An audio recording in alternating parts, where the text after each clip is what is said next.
Salut YouTube, bienvenue pour ce troisième épisode de Stratégix.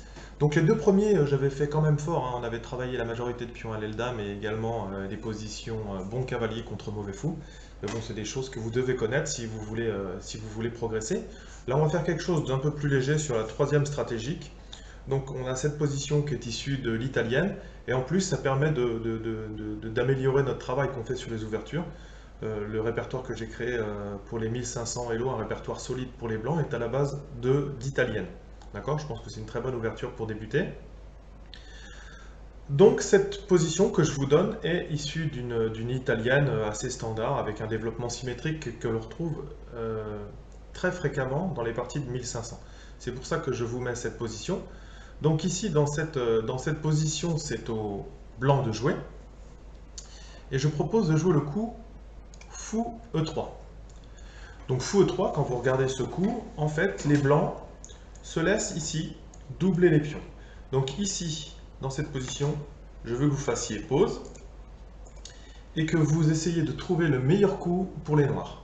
Comme quand vous analysez sur une position tactique, mais là je veux que vous l'analysiez de manière stratégique. Vous faites pause et ensuite on se retrouve et je vous donne la solution de cette position stratégique. Donc ici, dans cette position, si les noirs reprennent ici, voilà. Beaucoup de débutants aimeraient faire ce coup. Pourquoi? Parce qu'ils ont toujours entendu dire les pions doublés, c'est mauvais. Alors les pions doublés, c'est mauvais.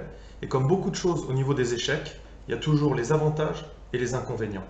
Et si vous commencez à partir par exemple avec des idées, les pions doublés, c'est mauvais, et vous les fuyez ou alors vous essayez de les infliger à votre adversaire, vous allez parfois vous tromper au niveau de la stratégie. D'accord? Les pions doublés, c'est faible, mais c'est faible surtout en finale. Alors effectivement, quand vous avez des pions doublés en finale, c'est extrêmement faible, ça on peut le dire. Des pions doublés isolés dans le milieu de jeu, c'est également faible. Mais ici, les pions ne sont pas isolés.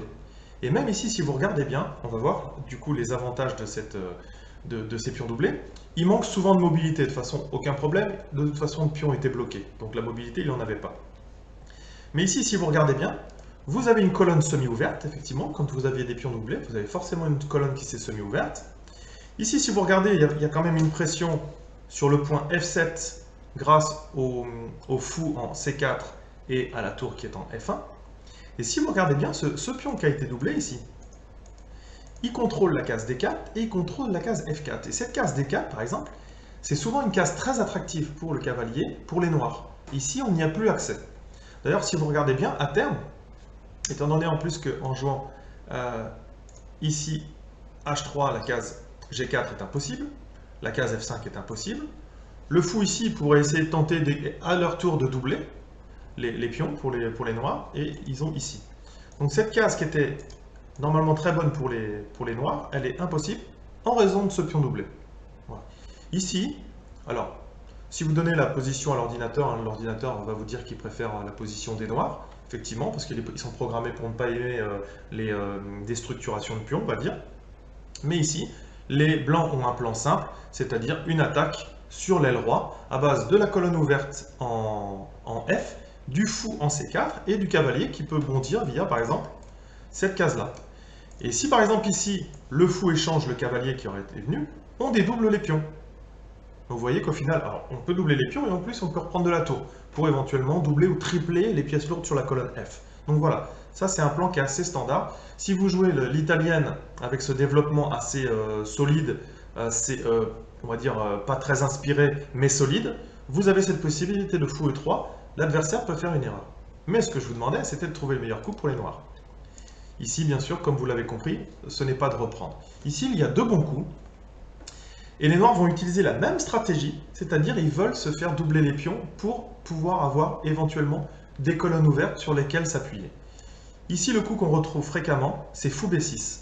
Et à leur tour, les noirs proposent aux blancs d'échanger les fous et de doubler les pions. Mais en fait, les pions tour sont souvent des pions qui sont assez faibles. Finalement, le pion revient vers le centre, et, pardon, pas celle-ci, et il renforce le contrôle de la case C5. Et en plus, on a une colonne semi-ouverte, etc. ici. Ça peut permettre de pouvoir commencer à essayer d'attaquer sur la colonne A, par exemple, hein, avec la tour qui viendrait ici, la dame derrière, la dame qui revient, la tour, on triple. Bon, voilà. Ça peut être des plans. Et on a une autre possibilité de la part des noirs, si vous l'avez trouvé, c'est excellent. Eh bien, c'est, on se moque de ce fou en C5 et on joue tour E8. Et le but, c'est de laisser ici doubler les pions, mais on a un renforcement de la case D4, qui est une case très importante pour les noirs dans l'italienne. Ici, voilà, le cavalier, une fois qu'il aura bondi sur cette case, eh bien, s'il y a un échange, il y a dédoublement des pions. Et ensuite, il faut retirer le cavalier et jouer C3 pour le chasser. Et pendant ce temps-là, les blancs auront le temps de manœuvrer. Et ils peuvent tout à fait également contrer un petit peu l'action du fou en C4 en jouant le fou ici, parce que s'il y a un échange, bien là pour le coup on peut reprendre avec la tour, et ensuite la tour venir sur la colonne D et exercer encore un petit peu de pression sur la colonne D. Voilà, donc un stratégie X, pas très compliqué, d'accord, qui vous parle un petit peu des pions doublés et leurs faiblesses et leurs avantages. Et d'un autre côté, ça me permet de vous donner un conseil, c'est-à-dire qu'on a plein de principes aux échecs, on est obligé de fonctionner par principe au départ. C'est-à-dire au départ, on vous dit, il faut prendre le centre, il faut développer ses pièces, il faut roquer rapidement, etc. Mais tous ces principes, prenez-les, il y a toujours des exceptions. Par exemple, on vous dit un cavalier au bord, un cavalier mort. De temps en temps, le cavalier sera la meilleure position.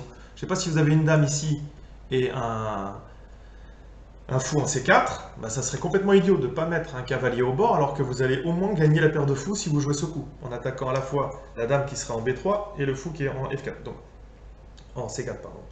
Donc, ce que je vous demande, c'est, on a des principes parce qu'on est obligé de fonctionner avec des principes et des règles qui sont généralistes, qui fonctionnent dans 90% des cas, mais dans 10% des cas, il faudra prendre une autre décision. La seule décision que vous devez prendre, elle est issue de votre réflexion. D'accord ?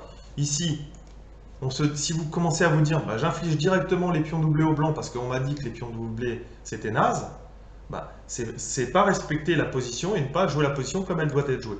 Ici, si vous doublez les pions, il faut bien voir qu'en échange, les blancs ils auront une colonne ouverte et ils ont un renforcement du contrôle du centre.